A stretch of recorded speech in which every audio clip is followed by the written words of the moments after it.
Hormuz से ये बड़ी खबर आ रही है। फ्रांस के कार्गो शिप पर ईरान का हमला हुआ है। हॉर्मुज से गुजरते वक्त क्रूज मिसाइल से अटैक किया गया। ईरान ने बंदर अब्बास पोर्ट से दागी मिसाइल, ये देखिए मैप के जरिए आपको बता रहे हैं कि कहां से ये मिसाइल दागी गई। और बताया जा रहा है कि जब दुबई के पास फ्रांस का ये कार्गो शिप था तब उस पर हमला किया गया। हमले में चालक दल के कई सदस्य, कई लोग हैं जो घायल हुए हैं। हमले के वक्त दुबई के पास ये जहाज था और तब हमला किया गया।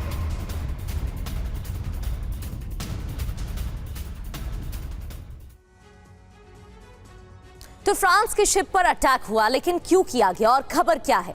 दरअसल कार्गो शिप पर क्रूज मिसाइल दागी गई और निशाना बनाया गया। इतना ही नहीं, स्ट्रेट ऑफ हॉर्मुज में IRGC ने यह हमला किया है और हमले से पहले चेतावनी भी दी गई थी। ऐसा IRGC की तरफ से तमाम दावे किए गए हैं। बंदर अब्बास पोर्ट से मिसाइल अटैक किया गया। दुबई के पास शिप की लोकेशन बताई जा रही है जिस दौरान इसे निशाना बनाया गया। फारस की खाड़ी में शिप फंसा हुआ था। बड़ी बातें क्या है? बड़ी बात यह कि हमले से कई क्रू मेंबर्स जख्मी हो गए हैं और जहाज में रखे कंटेनर डैमेज हो चुके हैं। मिसाइल अटैक से फ्रांस अब भड़का हुआ है, नाराजगी ज्यादा है। एक और बड़ी खबर, इराक पर शाही ड्रोन से हमला किया गया है। कुर्दिस्तान इलाके में ड्रोन प्रहार, ईरानी प्रॉक्सी ने अटैक किया है। तो लगातार हमले जारी हैं। एक बार फिर से हमले देखने को मिल रहे हैं और यहाँ इराक पर कुर्दिस्तान इलाके में ड्रोन प्रहार किया गया है। कुछ तस्वीरें भी सामने आई हैं, ये देखिए। और एक और बड़ी खबर, इराक के सुलेमानिया में हमला हुआ। ईरानी प्रॉक्सी ने हमला किया। ईरान विरोधी गुटों को टारगेट पर लिया गया।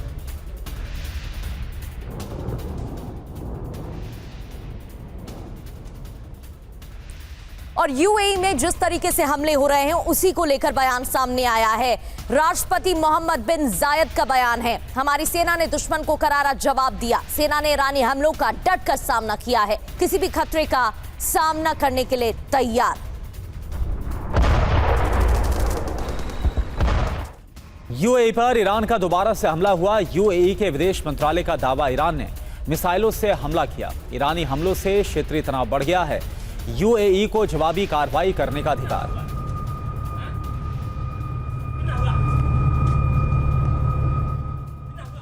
तो जिस तरीके से UAE पर हमला हुआ है, UAE की तरफ से कई बयान भी आए हैं। क्या खाड़ी में महायुद्ध आरंभ हो चुका है? खबर अब तक की क्या है, क्या अपडेट है? UAE पर लगातार दूसरे दिन भी हमला जारी रहा, दूसरे दिन भी अटैक हुआ। ईरान के हमले का बदला UAE लेगा, ऐसा UAE की तरफ से कहा गया है। ईरानी हमलों के बाद UAE में अलर्ट भी जारी है। डिफेंस सिस्टम से कई मिसाइलें ध्वस्त की गई हैं। UAE पर सुसाइड ड्रोन से मल्टीपल अटैक्स हुए हैं। फुजेराहा और जबेल अली पोर्ट पर तबाही की तस्वीरें सामने आई, वो तस्वीरें हमने आपको दिखाई भी। युद्ध विराम के बाद पहला बड़ा हमला है ये जो UAE में हुआ। बड़ी बात यह कि ईरान ने अमेरिका की नाकाबंदी का जवाब इस तरीके से यहाँ पर दिया है। UAE के राष्ट्रपति से नेतन्याहू ने फोन पर बात भी की है और पूरी जानकारी अब तक की दी गई है। और एक और बड़ी खबर, UAE पर हमलों पर बोले इस्माइल बकाई। ईरानी हमलों को बताया रक्षात्मक कार्रवाई। US ठिकानों पर हमले किए गए, ये इस्माइल बकाई की तरफ से कहा गया है। आपको बता दें कि ईरानी विदेश मंत्रालय के प्रवक्ता इस्माइल बकाई की तरफ से बयान, US के ठिकानों पर हमले किए गए हैं। ईरानी हमलों को रक्षात्मक कार्रवाई बताया गया है इस्माइल बकाई की तरफ से। During the war and also now, out of all the Arab countries, UAE was the most targeted country. What is the reason behind that? Is there any specific reason why, apart from all the other targets, UAE especially was highly targeted? Iran's response to attacks by the United States and Israel was in exercise of our inherent right of self-defense. And under international law, any country that allows its territory or its assets or its installations be used by the aggressors to attack another country is regarded as complicit. So what we did in reaction to American-Israeli attacks against Iran was in exercise of self-defense, and we have made it clear that we have no enmity or animosity with any country of the region. What we did was exactly defending Iran's territory and sovereignty against these attacks, And we are very sad that the territories of the countries of the Persian Gulf, some of them, were used by the United States to wage a war of aggression against Iran. और एक और बड़ी खबर, ईरानी हमलों को रक्षात्मक कार्रवाई बताया गया है। लगातार इसको लेकर बयान सामने आ रहे हैं और इसी से जुड़ी एक और बड़ी जानकारी है। हमले हो रहे हैं, यूएई में हमले हुए हैं और यूएई ने इन हमलों को देखते हुए हवाई क्षेत्र बंद किए हैं। जिस तरीके से हमले हुए हैं, 4 मई से 11 मई तक हवाई क्षेत्र बंद किया गया है।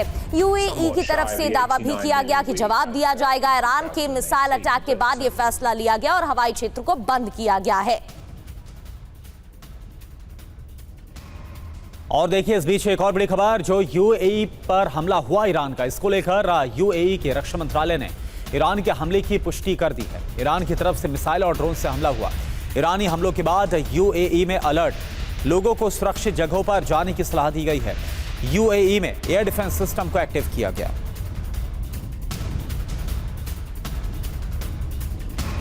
बेंजामिन नेतन्याहू ने यूएई के राष्ट्रपति से बात की है। मोहम्मद बिन जायद नेतन्याहू दोनों की बात हुई है, यानी कि इजराइल के पीएम नेतन्याहू ने मोहम्मद बिन जायद से बात की और जानकारी ली, क्योंकि यूएई में कई हमले हो चुके हैं। लगातार दूसरे दिन भी हमले जारी रहे हैं और दोनों नेताओं के बीच ईरान यूएई तनाव पर ही चर्चा हुई है। नेतन्याहू ने खाड़ी देशों के कई नेताओं से भी बात की है।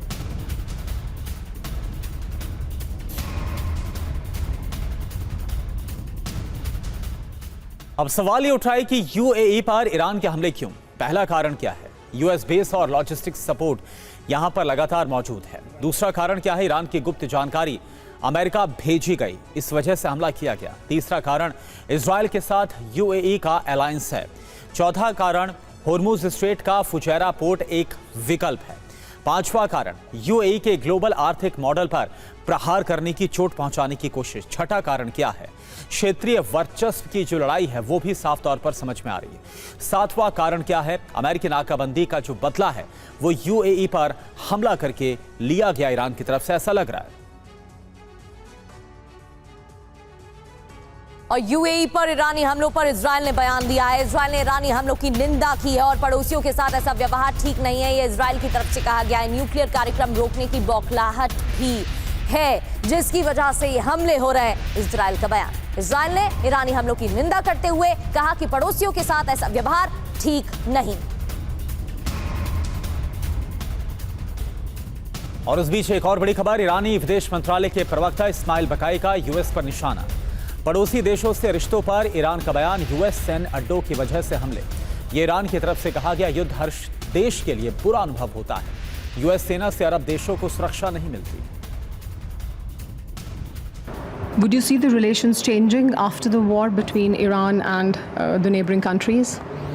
I think we have to work together to build confidence among ourselves, because we are sure as Iran that the security and well-being of the region depends on all countries working together. This was a very bad experience for every country in the region, and I think this experience showed to everyone that the American military presence in the region will not bring security for the people. It is only a liability. और Israel पर हमले की कोशिश नाकाम। Israel defence force ने 2 हवाई हमलों को नाकाम किया। इजरायली क्षेत्र में घुसने की कोशिश को नाकाम। किरियत शमोना में 2 रॉकेट को रोक दिया गया। आईडीएफ का दावा, 2 हवाई हमलों को किया गया है नाकाम। और इस बीच एक और बड़ी खबर, होर्मुज में प्रोजेक्ट फ्रीडम पर यह बड़ी खबर। अमेरिका ने फिलहाल प्रोजेक्ट फ्रीडम को रोका है। अमेरिका के राष्ट्रपति ट्रंप का बयान, होर्मुज में नाकाबंदी पूरी तरह से लागू है। ये देखिए, ट्रुथ पर यह पोस्ट किया गया ट्रंप की तरफ से।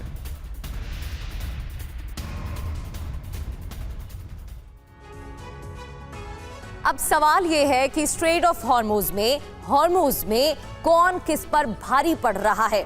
हॉर्मुज स्ट्रेट में असल में फिलहाल क्या हो रहा है, क्योंकि ईरान की तरफ से भी नाकाबंदी और अमेरिकी नाकाबंदी जारी है, लेकिन प्रोजेक्ट फ्रीडम पर अस्थायी रोक जरूर लगा दी गई है। अमेरिकी राष्ट्रपति का इसको लेकर पोस्ट भी आया सामने। डील होने तक प्रोजेक्ट फ्रीडम पर रोक लगाई गई है।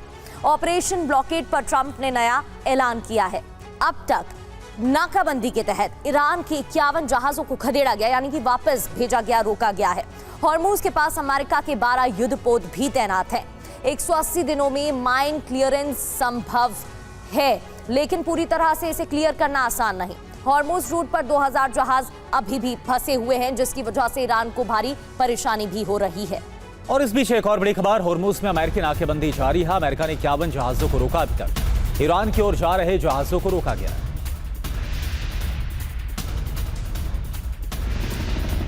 तो एक तरफ ईरान की तरफ से ब्लॉकेड और दूसरी तरफ से अमेरिका की तरफ से भी नाकेबंदी, यानी कि काफी बड़ी मुश्किल है उन देशों के लिए जिनके जहाज यहां से गुजरना चाहते हैं। और अभी तक 51 जहाजों को हॉर्मूज में रोका गया। अमेरिका की तरफ से यह खबर आ रही है। उधर यूएस वायुसेना के वरिष्ठ अधिकारी का दावा, सीजफायर के बाद ईरान ने अमेरिकी सेना पर अटैक किया। 10 से ज्यादा बार ईरान ने अमेरिकी सेना पर हमला किया है। करीब 9 बार यूएस के कमर्शियल जहाजों पर गोलीबारी की गई। जनरल डैन की तरफ से दावा किया गया। ईरान हताशा में कुछ और कर सकता है, डैन का बयान। और एक और बड़ी खबर, हॉर्मूज को लेकर ईरान ने धमकी दी। हॉर्मूज जलमार्ग पर जहाजों को उड़ाने की धमकी दी गई है। तो ईरान ने नई धमकी दी है कि जो हॉर्मूज का जलमार्ग है वहां पर जहाजों पर हमला करके उन्हें तबाह कर दिया जाएगा।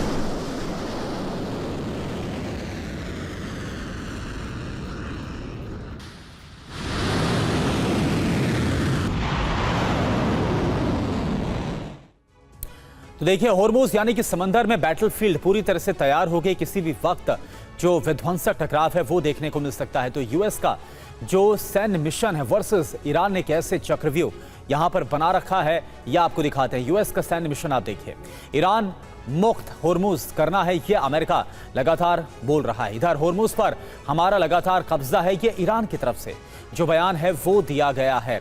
इसके अलावा फंसे जहाजों को निकालना हमारा मकसद है, ये यूएस का सैन्य मिशन है। इधर ईरान का ये कहना है कि जहाजों पर कंट्रोल लगातार हमारा, और ये ईरान की तरफ से चक्रव्यूह वहां पर तैयार भी किया गया है। इसके अलावा यूएस का जो सैन्य मिशन है वो आप समझिए, खाड़ी में युद्धपोत को एक्टिव रखा गया। 4 जो युद्धपोत हैं वो वहां पर तैनात किए गए। इसके अलावा ईरान का चक्रव्यूह क्या है, यूएस वॉरशिप पर लगातार जो हमले हैं वो किए जाएं, और अगर वॉरशिप्स आगे बढ़ते हैं तो उनको तबाह कर दिया जाएगा, ऐसी धमकी भी दी जा रही है। ईरान के जहाजों पर ब्रेक लगाना ये यूएस का सैन्य मिशन है। तो ईरान का चक्रव्यूह, हॉर्मूज में ईरान द्वारा रूट जो तय किया गया है वहीं से जहाज गुजर सकते हैं। समंदर में ईरान की घेराबंदी करना ये अमेरिका चाहता है। ईरान का चक्रव्यूह टोल नहीं दिया गया तो इस पर फिर चेतावनी यानी कि कार्रवाई की जाएगी। तो बुरी तरह से बाकी देश अब फंसते हुए नजर आ रहे हैं, जिस तरह से ब्लॉकेड और जो टकराव देखने को मिल रहा अमेरिका और ईरान के बीच हॉर्मूज स्ट्रेट में। तो समंदर में बैटलफील्ड और क्या क्या दावे किए गए ये हम आपको बता रहे थे। यूएई हमले पर ईरानी अधिकारी का बयान भी सामने आया है। जिस तरह से 2 दिन के अंदर यूएई में लगातार हमले हुए हैं, ईरानी अधिकारी ने हमलों की पुष्टि नहीं की है। राजनीतिक संकट का कोई सैन्य समाधान नहीं है, दुश्मनों से सावधान रहें। यूएस, यूएई, ईरान, कूटनीति के रास्ते अभी भी खुले हैं, ईरान की तरफ से कहा गया है। और इस बीच एक और बड़ी खबर, हॉर्मूज को लेकर आईआरजीसी नौसेना की चेतावनी। हॉर्मूज से गुजरने वाले जहाजों को चेतावनी दी गई, ईरान द्वारा घोषित रूट का इस्तेमाल करें, दूसरे रास्ते से गुजरने पर कार्रवाई होगी, ये आईआरजीसी की तरफ से कहा गया है।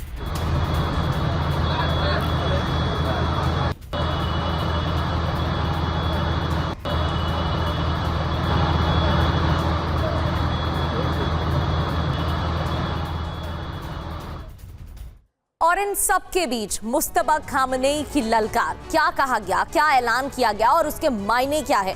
न्यूक्लियर मिशन पर नहीं झुकेंगे, यानी कि ईरान नहीं झुकेगा। मायने ये कि अब डील असंभव है, सहमति नहीं बन पाएगी। अब नाकाबंदी खोले अमेरिका बहुत हो गया है, ट्रंप को नामंजूर है। इसके मायने ये कि और भी विध्वंसक रूप जंग का देखने को आगे मिल सकता है। इसके अलावा ऐलान यह है कि हॉर्मूज पर नए नियम लागू, और दूसरी तरफ मायने क्या है, ग्लोबल संकट इससे और बढ़ेगा। ये मुस्तफा की ललकार है जो आपको बता रहे हैं। ऐलान क्या है इस ललकार में, हमले हुए तो फिर विध्वंसक जवाब मिलेगा, ये ईरान की तरफ से जाहिर किया गया है। मायने यह है कि फिर से युद्ध के संकेत मिलते हुए मुस्तफा की इस ललकार में नजर आ रहे हैं। इतना ही नहीं, हमले हुए तो विध्वंसक जवाब दिया जाएगा, ये तो साफ तौर पर कहा ही गया है। लेकिन हॉर्मुज नाकाबंदी पर इस्माइल बकाई ने बयान दिया है। हॉर्मुज में नया सिस्टम बनाएंगे, ये कहा गया है। टोल शब्द सही नहीं है, लेकिन नए सिस्टम का निर्माण जरूर होगा। स्ट्रेट ऑफ हॉर्मुज में ईरान के राष्ट्रीय हित।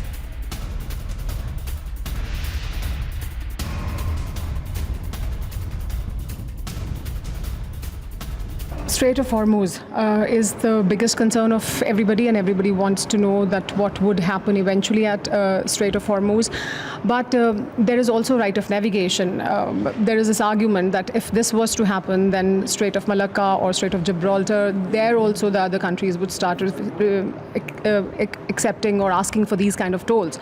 So how justified is Iran in doing this, and would this continue forever? I think the word toll is not the appropriate term to use in this case.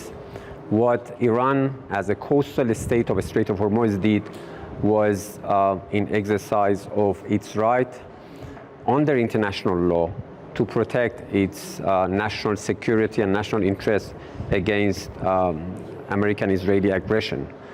What we have been trying to do is to devise a mechanism, a protocol, with the cooperation of Oman as another coastal state, to ensure the safe passage of ships through the Strait of Hormuz, while at the same time assuring the national security of Iran. और इस बीच एक और बड़ी खबर Hormuz को लेकर ही। Hormuz में जहाजों के जीपीएस सिग्नल ठप हो गए। मरीन ट्रैफिक पर शिप की लोकेशन अचानक से गायब हो गई। जहाजों के नेविगेशन से छेड़खानी की आशंका है। ईरान पर इलेक्ट्रॉनिक वॉरफेयर शुरू करने का भी अब शक है।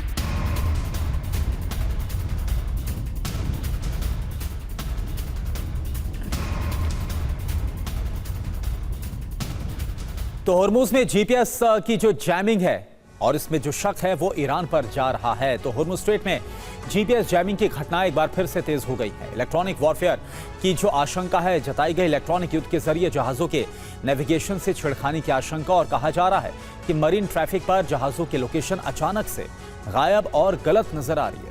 और इसको लेकर भी अब सवाल उठ रहे हैं। लोकेशन बदलने से नेविगेशन सिस्टम पर गंभीर असर पड़ रहा है। ईरान पर इलेक्ट्रॉनिक वॉरफेयर के जरिए नेविगेशन जाम करने का शक भी है, जिसकी वजह से परेशानी हो रही है।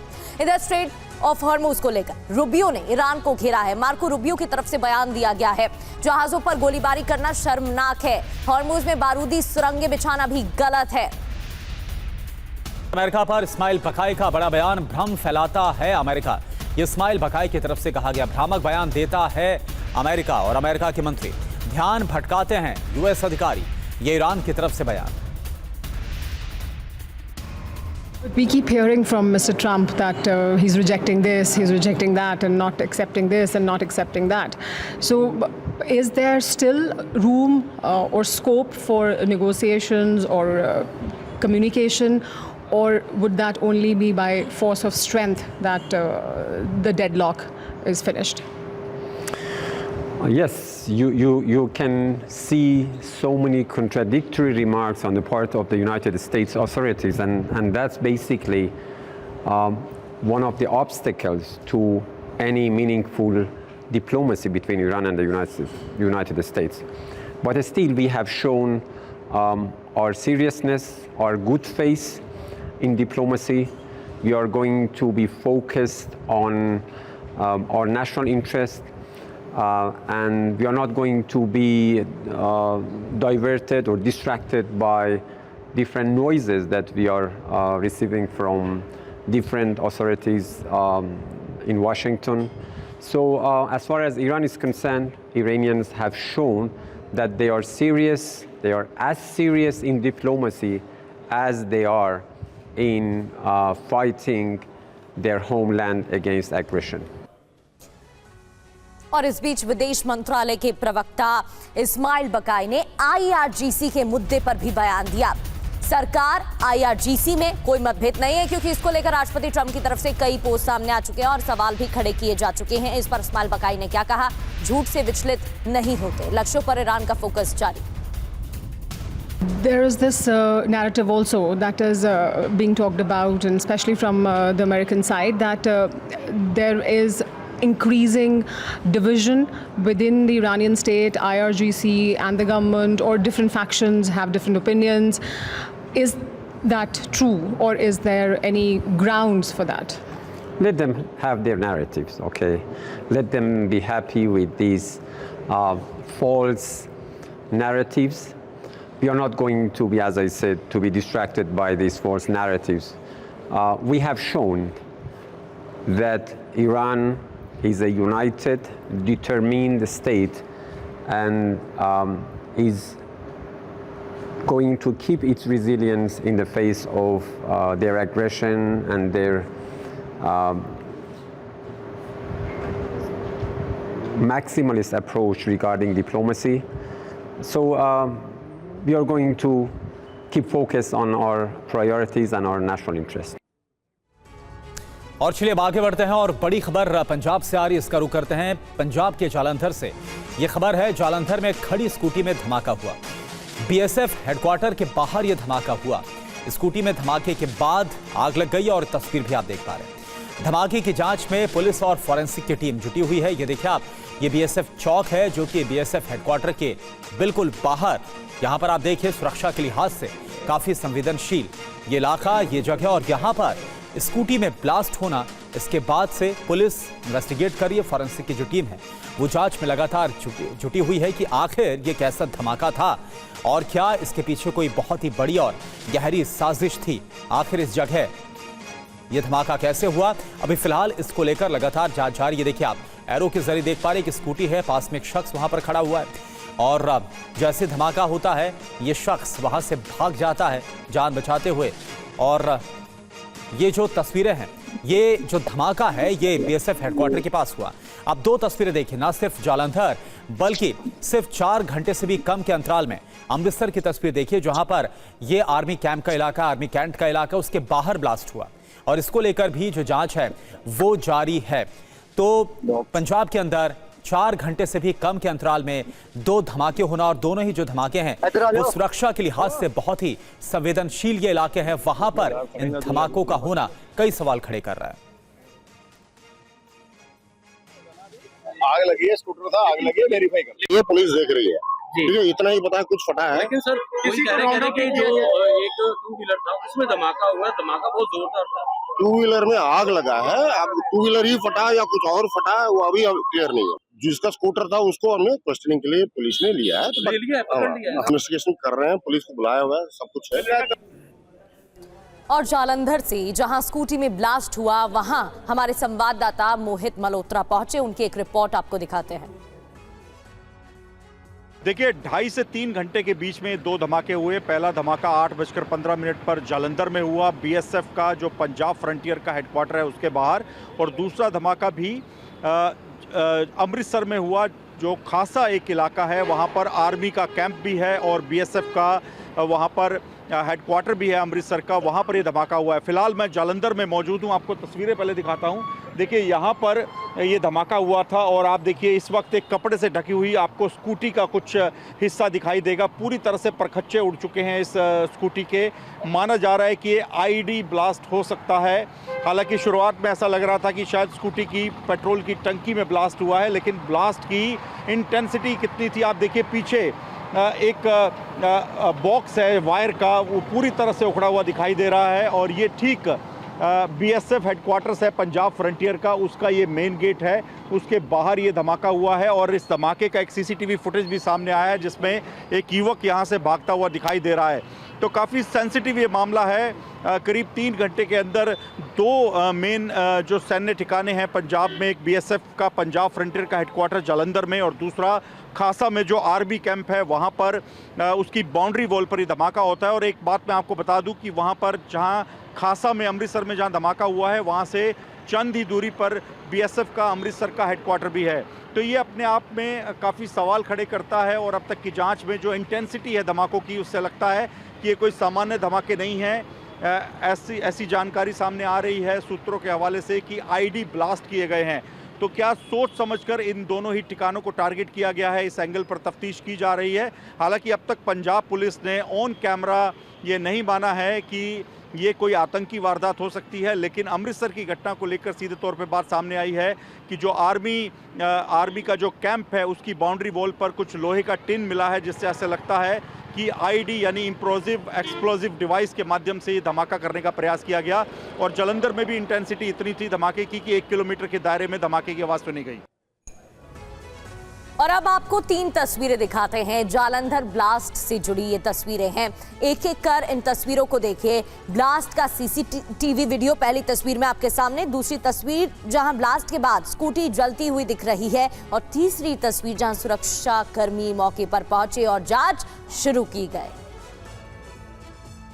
और देखिए अमृतसर में जो धमाका हुआ, इससे जुड़ी बड़ी खबर आपको बताएं। अमृतसर में आर्मी कैंट एरिया ये ब्लास्ट हुआ है। कैंट एरिया में बाहर से फेंका गया विस्फोटक। जो खबर आ रही, कैंट एरिया की बाउंड्री वॉल के पास से ब्लास्ट हुआ। जांच में जुटी है पुलिस और फॉरेंसिक टीम। शुरुआती जांच के मुताबिक बाइक पर आए कुछ नकाबपोश लोगों ने विस्फोटक अंदर फेंका और मौके से भाग निकले। तो ये देखिए। अराउंड 10:30 11 o'clock के आसपास इंफॉर्मेशन आया था कि यहाँ जहाँ खासा है वहाँ पे एक एक्सप्लोजन का साउंड आया है, तो वो चेक करने के लिए हम यहाँ पुलिस फोर्स एंड आर्मी यहाँ आए। सर अब यहाँ पर पहुँचे आपने क्या वेरीफाई किया? FSL टीम भी आया है, मतलब बॉम्ब डिस्पोजल टीम भी है, चेकिंग चल रहा है। कितने ब्लास्ट हुए? कहते 3 ब्लास्ट हुए। अभी चेक कर रहे हैं। Will after investigation will tell you. Army camp है ये आर्मी कैंप है। सर आपको एक मिला है यहाँ पर दो की तरफ? चेक कर रहे हैं जी। बढ़ते आगे और अब खबर पश्चिम बंगाल से है, जहां आसनसोल में टीएमसी दफ्तर में आगजनी हुई है। अज्ञात लोगों ने तोड़फोड़ की है और आगजनी भी की गई है। ये देखिए तस्वीरें, इलाके में तनावपूर्ण हालात और तनाव के बाद पुलिस की तैनाती।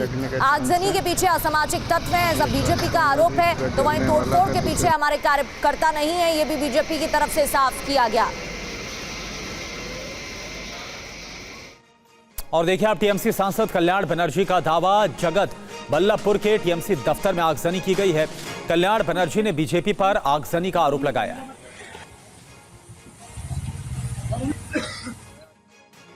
और बंगाल में हिंसा पर सीईसी ज्ञानेश कुमार ने बड़ा बयान दिया है। हिंसा भड़काने वालों पर सख्ती बरतने के निर्देश हैं।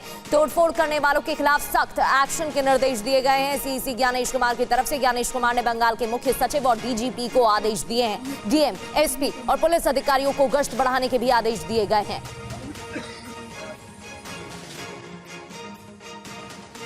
और एक और बड़ी खबर, पश्चिम बंगाल में बुलडोजर एक्शन। कोलकाता के ऐतिहासिक न्यू मार्केट में चला बुलडोजर। मीट की दुकान को बुलडोजर से ढहाया गया। भारी सुरक्षा के बीच बुलडोजर एक्शन। ये देखिए आप तस्वीरें आपको हम दिखा रहे हैं। कोलकाता के न्यू मार्केट में ये बुलडोजर चलाया गया है। मीट की दुकानों को बुलडोजर से ढहाया गया।